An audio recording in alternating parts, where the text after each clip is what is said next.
Olá, alunos da Escola Classe 2 da Candangolândia! Hoje a nossa aula tratará sobre cadeia e teia alimentar. Vocês sabem o que é isso?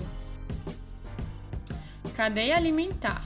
Em um ecossistema, uma determinada sequência de alimentação é denominada cadeia alimentar. Por exemplo, as plantas do fundo do mar alimentam os caramujos, que por sua vez alimentam os lambaris, e os lambaris alimentam os peixes maiores, e os peixes maiores alimentam as aves da margem do rio.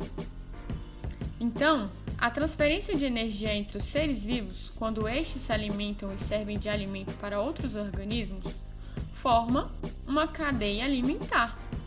Em um ecossistema, existem diversas cadeias alimentares. A relação entre estas é chamada de teia alimentar. O Sol é considerado fonte de energia primária dos ecossistemas, pois o Sol é fundamental para a existência de vida na Terra. É ele que proporciona uma temperatura agradável ao nosso planeta e fornece energia para os organismos fotossintetizantes. Sem esses organismos, o oxigênio liberado no processo de fotossíntese não existiria e, consequentemente, os seres que necessitam dessa substância para sobreviver também não. Além disso, a falta desses organismos causaria a morte de toda uma cadeia alimentar.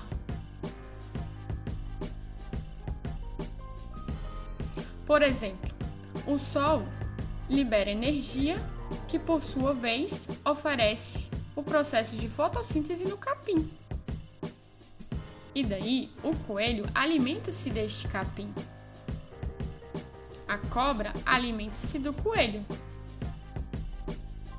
E o gavião alimenta-se da cobra. Nessa vertente, o fluxo de energia na cadeia alimentar é unidirecional, ou seja, todas partem do Sol e decrescente, porque tudo parte da fotossíntese.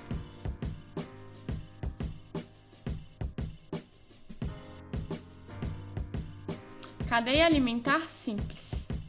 Toda cadeia alimentar parte de um produtor. Por exemplo, os animais que são herbívoros, eles sempre vão se alimentar de produtos que são realizados através da fotossíntese. Por exemplo, o macaco ele é um herbívoro e a bananeira, que é de onde ele tira sua alimentação, é o produtor.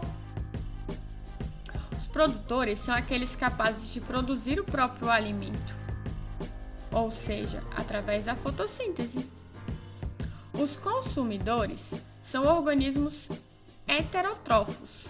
Podem se alimentar diretamente dos produtores, consumidor primário, ou de outros consumidores.